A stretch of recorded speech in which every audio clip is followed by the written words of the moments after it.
So, welcome to our latest edition of Have a Chat with a Spider Runner, our series of interviews where we're going to talk to people who have inspired us, normal people who've got great stories that I think will be wonderful to share, people who've had running somewhere in their lives as part of their lives and super important to them.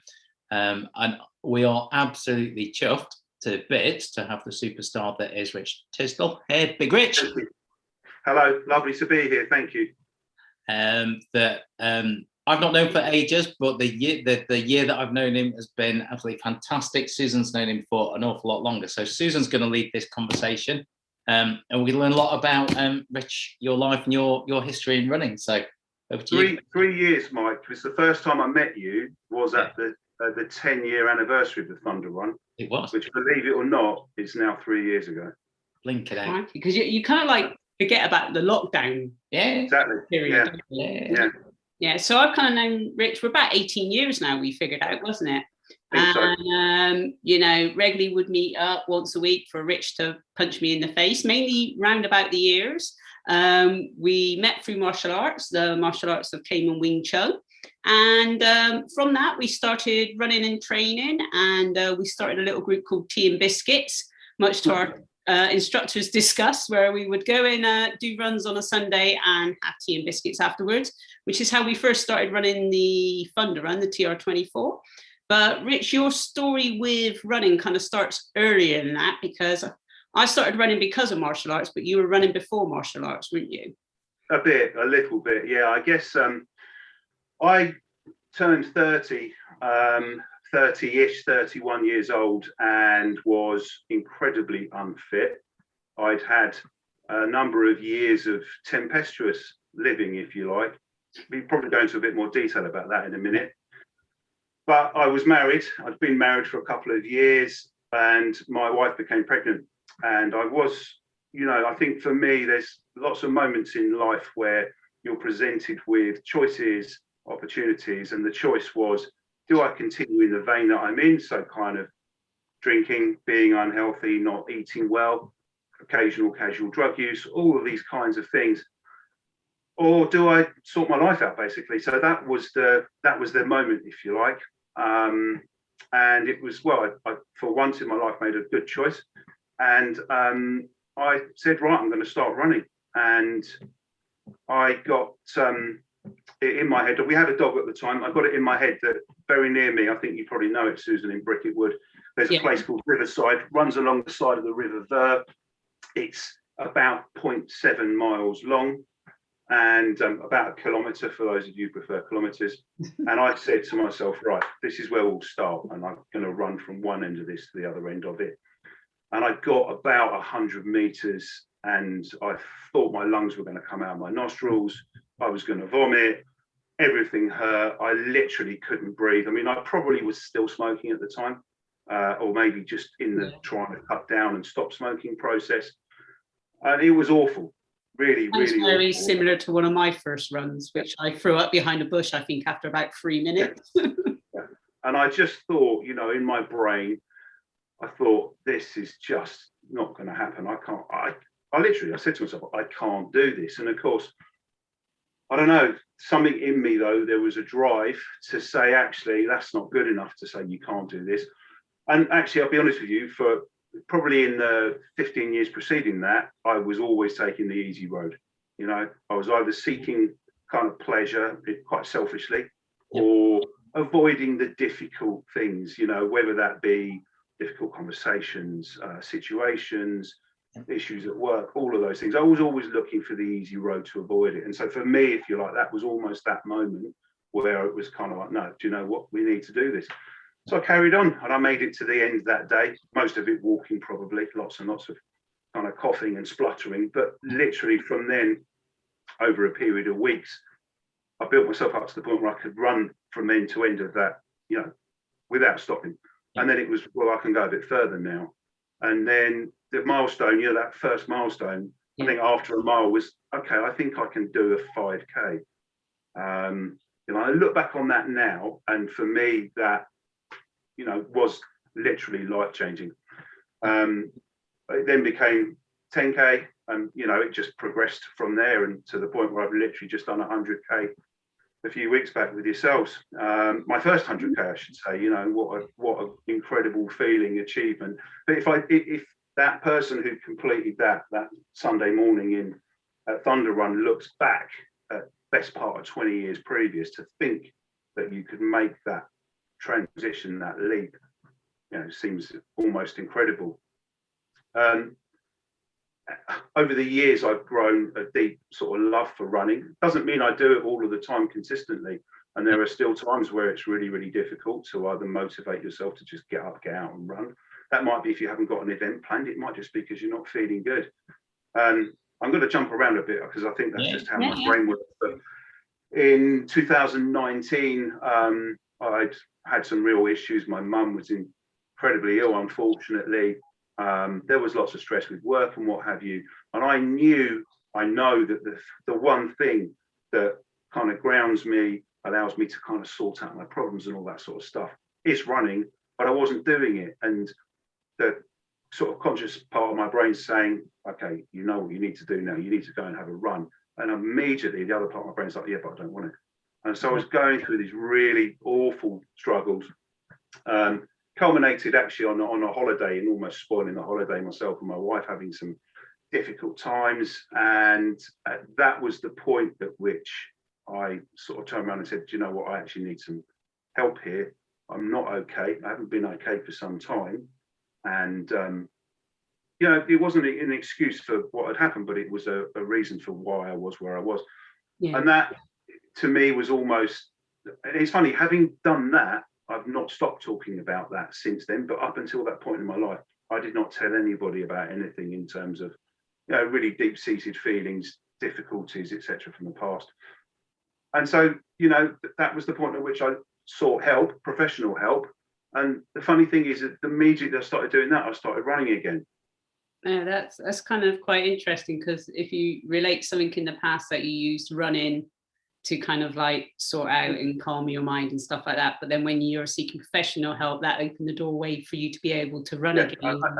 And I can't really explain that for you, other than, I think one of the signs of depression, and I think I was diagnosed with mild depression and some anxiety. One of the signs of that, obviously, is kind of losing the passion for certain things that you love, right? And but knowing rationally that you do love them and they're positive and beneficial for you, but not being able to do it. And so it's really weird. It's counterintuitive, and it's also completely circular, isn't it? Because which leads and which follows. Happy to say that having had, a couple of years of dealing with some of those issues and sticking with the running, most of that stuff's gone now.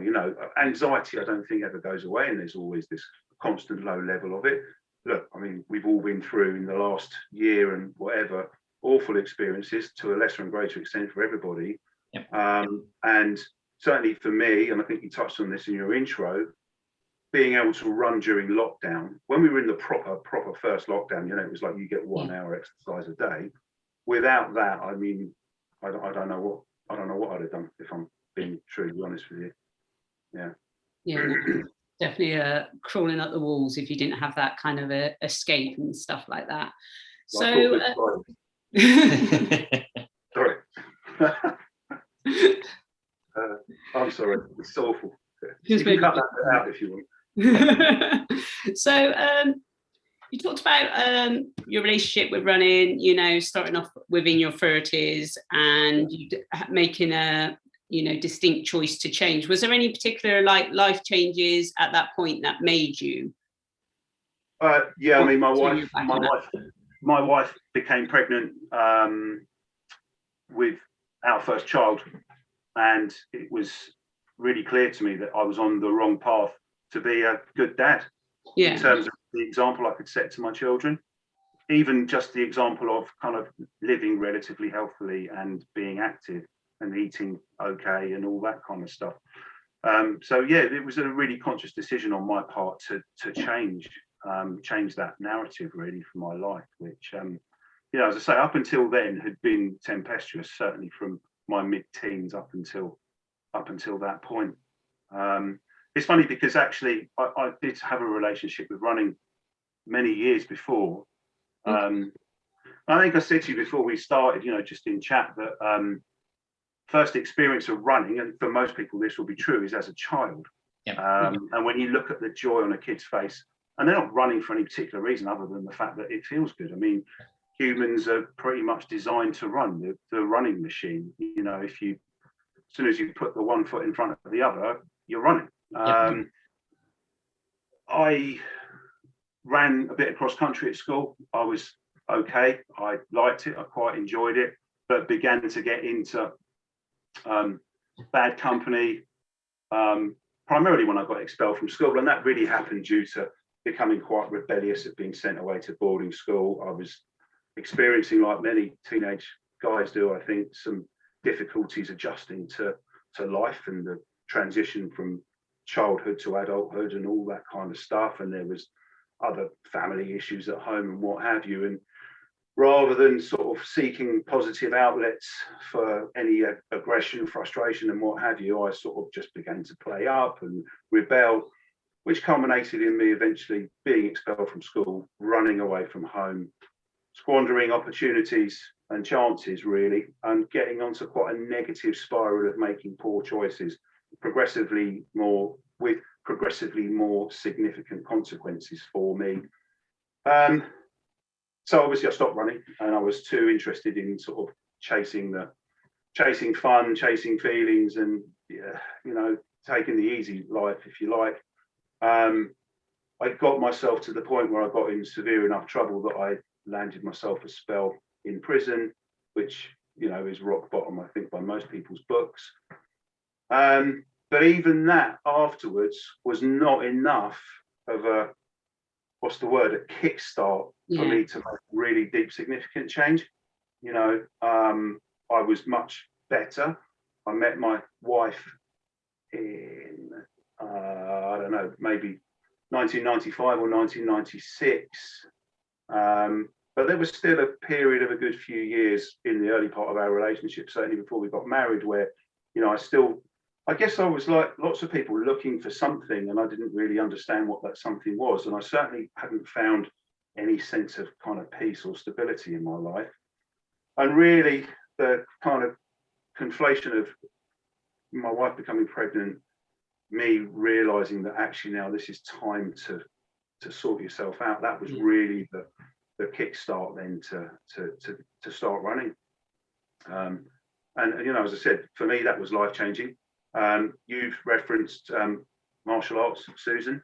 Yeah. So I guess when I first met you, I might have been running for 6 months. So I'd got past that initial lung melting stage. Yeah. And I was, I felt like I was starting to get fit. But I remember the first class I ever came to, our instructor, our Hing, was very fond of what he liked to call beastings, which were disgraceful fitness sessions. And I kind of got G'd up by a couple of my mates. I'd always been interested in martial arts, always wanted to do it. If I'd started at 20, I would never have had the means of staying. I would have been gone within 2 weeks, like so many people you'd see coming into the class.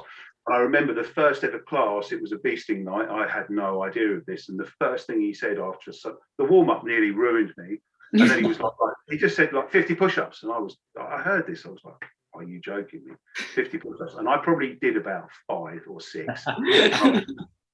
Messy puddle of sweat on the floor. But then, and this I think is something that's really, really important. This is about the benefit of running especially, but all kinds of fitness specifically. And the fact that I had always been looking for the easy way. This is when I started to ask myself questions. Are you going to bail? Are you going to walk out of this place? Because there were many times I decided in my head, that's it, I'm done. I can't do this anymore.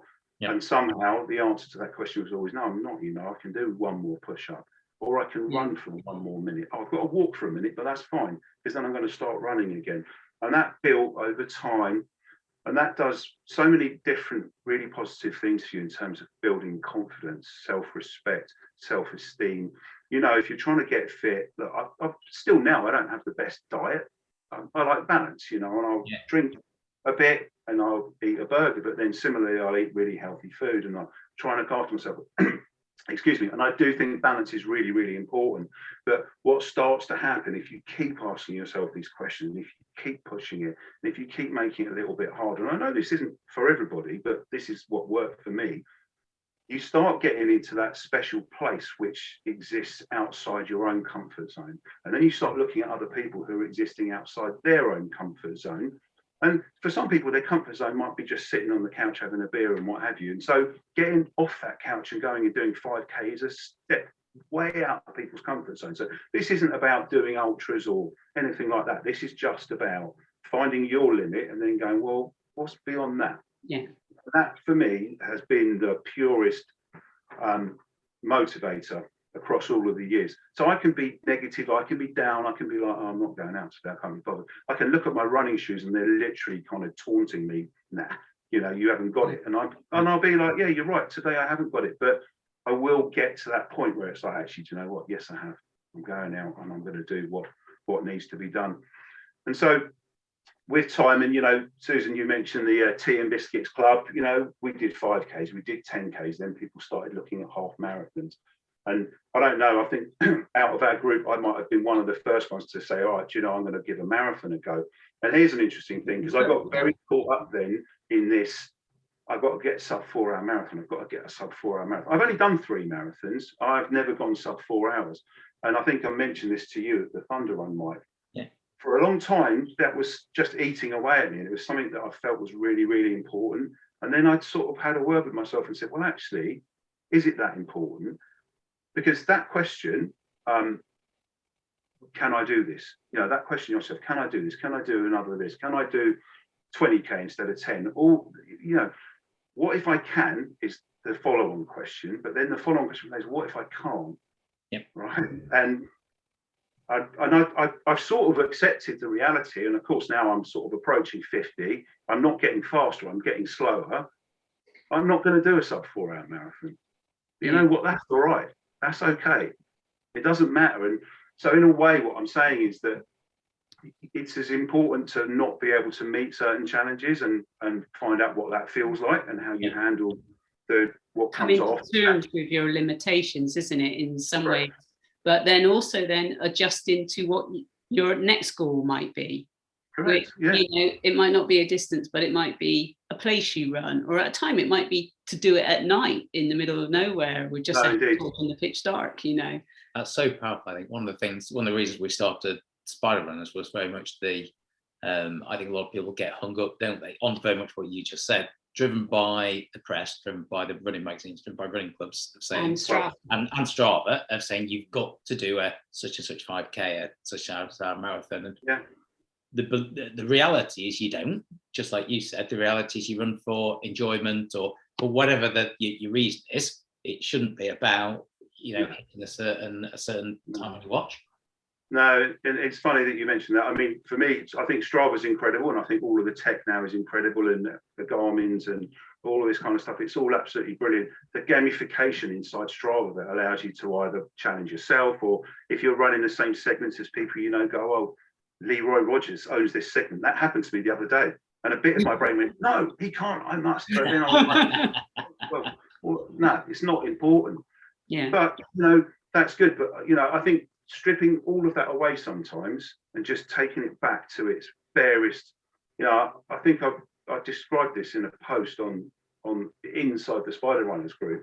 I don't think it's an overstatement to say that running is one of the purest forms of human expression. I think I said earlier, we're designed for it.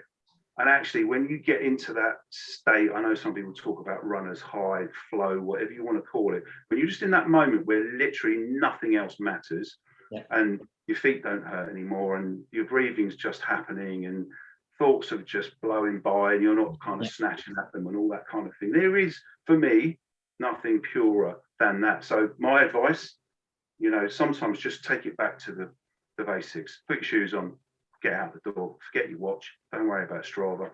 Don't even think about where you're going, just go. And, you know, like that for me just works sometimes. Yeah, I think it's the easiest way, that when you get stuck in a rut with running, one of the easiest things is just go, well, I'll turn left here rather than right, and just go and explore. And that's what I do, is I find one of the easiest things is if I'm not enjoying a run and it's a bad run, I'll just go and explore, because I stop thinking about the time. I start thinking of what's down there and what's around the corner. So what's your preference then? Running alone or running with people? It's a funny one, isn't it? Because I do see myself as a bit of a loner when it comes to my running. That doesn't suggest for a second that I don't like running with other people. I mean, my wife and I run together every Sunday with our dog.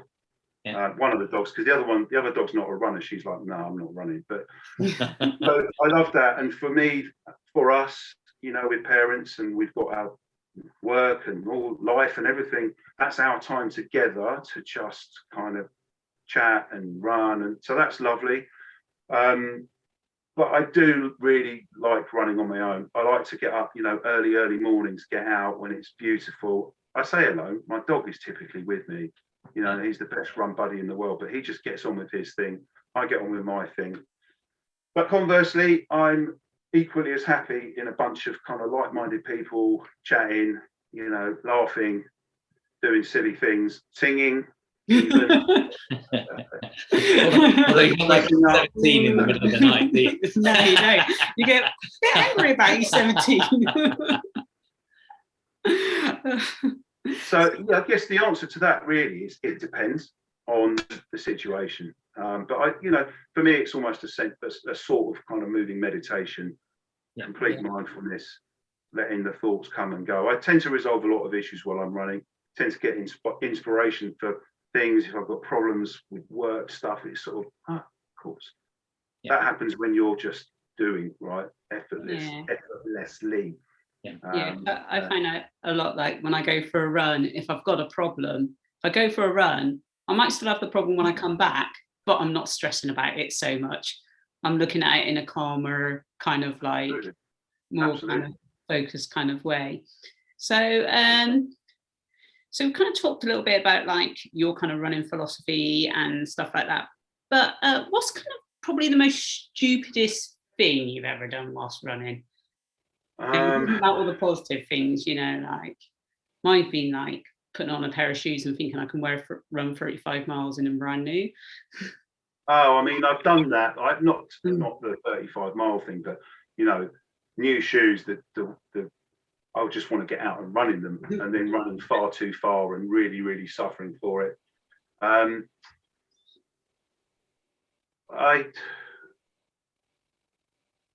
think it will probably be early on in a run, running through a stream or something like that, when there's a perfectly workable, serviceable route.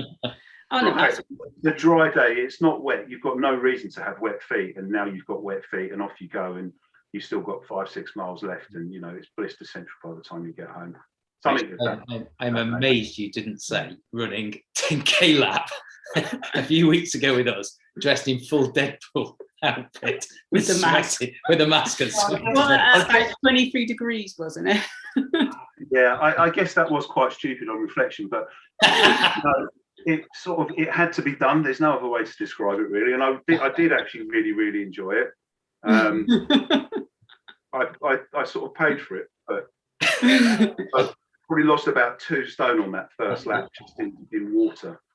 Now, I thought you might have said like the most stupidest thing you've done on a run was go for a run after doing a swim and a bike ride, because you have dabbled in the odd triathlon, haven't you?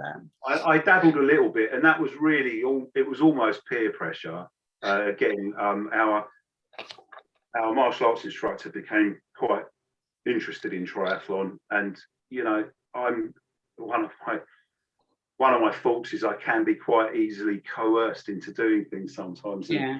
I was like, yeah, all right, I'll have a go at that. I've got a few problems. One of which is I just can't swim. I can, but I'm rubbish. I literally swim like a depth charge. So I've done probably 4 or 5 organised triathlons.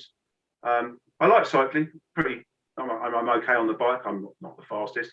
I'm not the fastest runner by any stretch of the imagination. If I could swim okay, I'd probably do all right, and I'd be probably sane. I'd be like mid-pack, like I typically am when I run. But I think every triathlon I've ever done, I've been last but one out of the water.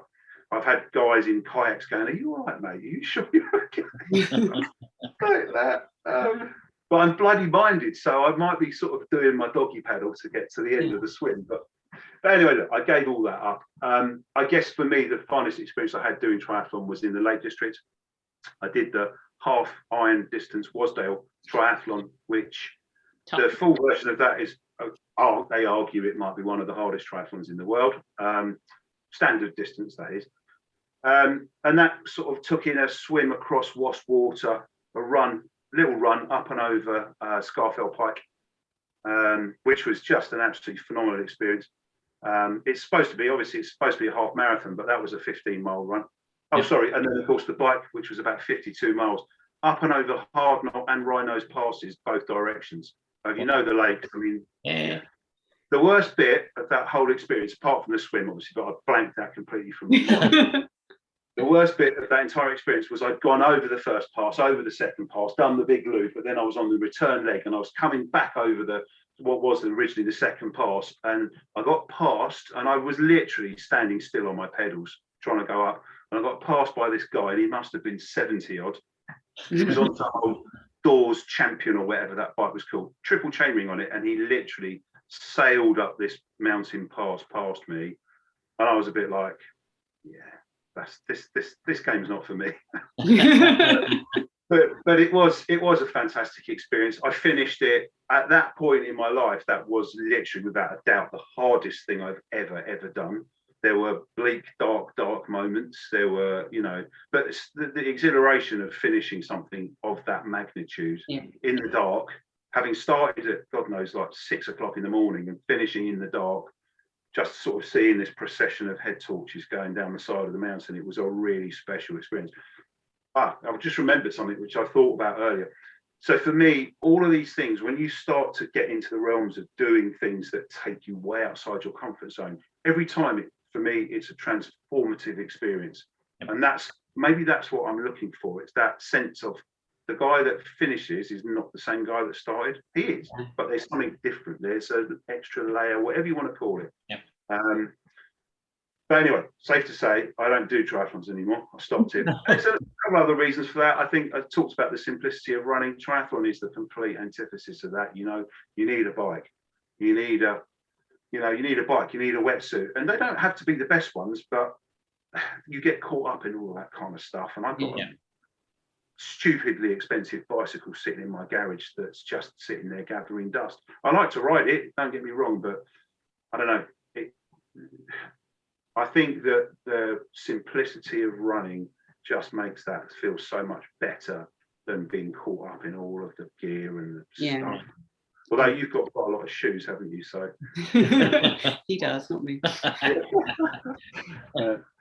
So you've dressed up as Deadpool and you've joined the Spider Runners. So I want to know, what is your secret power then? Okay. Apart from like-mindedness. I think it's resilience, and I think that flows through life. But a lot of that stems from those questions you ask yourself: Can I do this? Can I? What if I can't? What if I can? And that progression and that. Okay, let's make these goals and these challenges and these things a little bit bigger and stepping outside that comfort zone. I spent probably between the ages of about 10 and 30, a lot of what was driving me was, if I'm really brutally honest with myself, was kind of fear. And I don't know fear of what. It's an unspecified, I don't know, but fear, and actually taking that and learning how to somehow mold it and use it and nurture it as a way of then saying, actually, these things that scare me, they're just, there shouldn't be, and I don't believe there is anything that's insurmountable. Yes, we have to accept there's things we can't do because physically we're not strong enough or whatever that might be. But, resilience is that ability for me to get up and go, oh, not that, whatever that might be, but actually go, right, well, I'm going to deal with it anyway. That's a good secret power. My answer. So what kind of cake do you fuel that secret power with? Carrot cake. Carrot cake. Oh, that's the yin and yang of cake, isn't it? Because that's when people feel they're being slightly healthy, isn't it? A lot of people don't like it though. A lot of people go, oh no, carrot cake's got that gingery taste, don't like it. But for me, it's the king of cakes. So Mike's mentioned before, and you've mentioned you've done your first 100k. So what's kind of next for you? Is there any challenges you've got on the horizon, or are you just going out for the joy of running at the moment? At the moment, as I said, I've stripped it right back, and I'm literally just either going out because I have to walk dogs, and we sort of make it run walks, bit of time with my wife. There are a few ideas bubbling around in my mind, one of which might involve my brother-in-law. This might come in handy.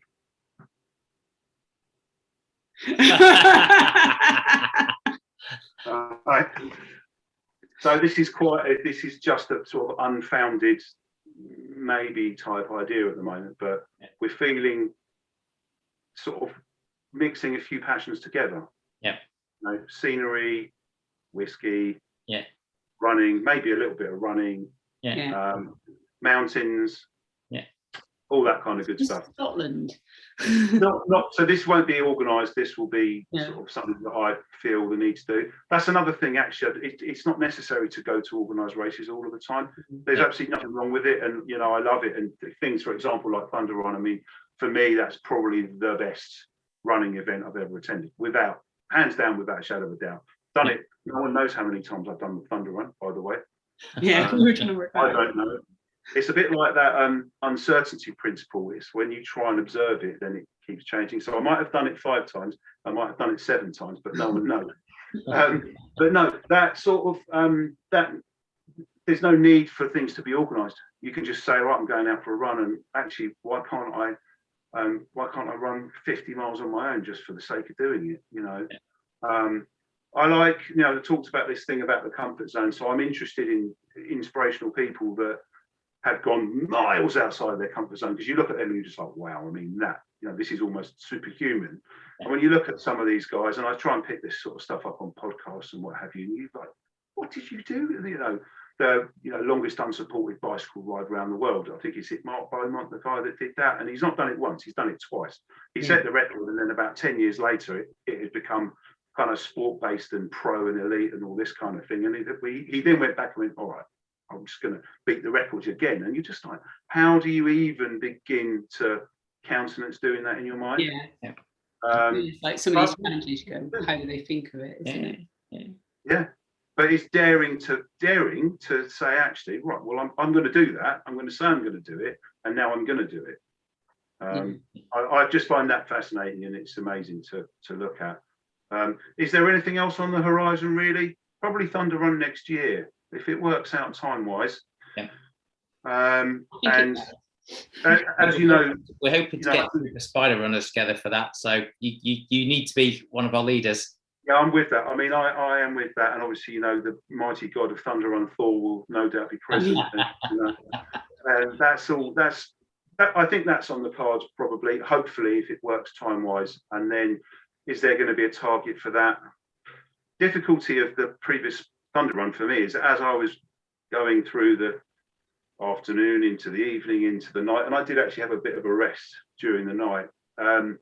I kept seeing these things popping up on my watch, going, "Yeah, that's a marathon.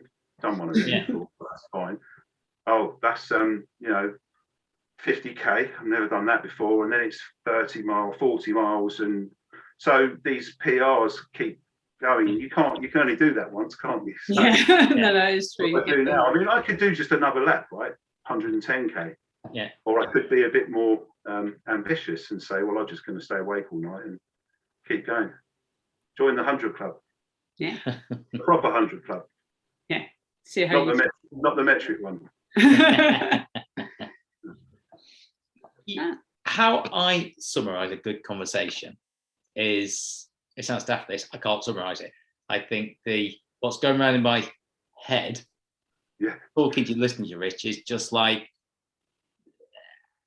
so many things I want to write down, so many things that I think I'm learning from you, so many things that I think anyone that listens to this will go, that's me. And they might take little bits of what we've talked about and go, that's me. But I think you've had so many of those experiences. I'm just so chuffed that we spent an evening together.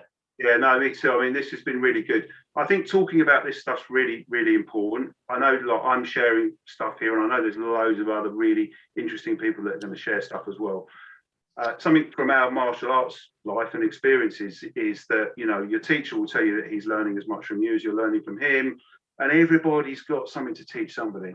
And it might, you know, it might just be, okay, Susan, we went running up past the water station at Thunder Run, and I coughed and spluttered, and you went, oh, do you know what I do? I sip my water, but before I even swallow any of it, I just swill it around my mouth, and it just prepares your body for cold water. Even these, down to sort of little hacks, for want of a better description, everybody's got something to teach everybody. And yeah, I mean, it's nice it's good to share, right, more than anything else, right? Because it is. So that's the one thing I maybe haven't touched on, is that I did a little bit earlier about being maybe a bit selfish and looking for experiences and all that when I was younger. So now I'm more about what can I do to try and give a little bit back, you know. So whether that be teaching people martial arts, or whether that be, you know, advising other people that have not had the same experiences as you in certain ways, it's all good, and it's about sharing and giving stuff back. And thanks for the opportunity to do that tonight. If you're cool with it, Rich, I think, I would expect, looking at what's happened in the first couple of weeks of Spiral, and people reaching out to each other to ask questions on stuff they might be a bit afraid of asking, I would expect you're going to have a deluge of people asking you stuff. So I apologise in advance. You're not going to get a chance to do any work. No, maybe I can set up an autoresponder. I just sit in this chair with a Deadpool hat on, and you could get your family in on a rota. Bad shout. That's not a bad shout at all. But cool. Let's wrap it up there for tonight. I say I just a massive thank you. Thank you. Can't wait to upload this. I'm looking forward to it. And no, this has been good for me also. Again, thank you for the opportunity. It's good to talk about this kind of stuff. And and thank you for being so open about your past and what's been. Well, I wouldn't have been a few years ago unless, you know, I might have sat down chatting to you guys, but I wouldn't have done it with the view that other people might hear about it. But actually, I am the sum total of all of my experiences, right? And some of them have been good, some have been bad, but they're all mine. And I've got to own it, right? That's the reality. And I think there's a sort of there can be a lack of authenticity sometimes about, you know, it's all the polished good stuff, and that's not really the true picture, is it? And you know, so there you go. Yeah, cool. Right, we will. We'll see you in a couple of weeks. We're meeting up. Yeah, looking forward to it. The reunion. And we'll see all the viewers at the next interview next week. So cool. Good night, everyone. Good night, Rich. Cheers. Bye-bye.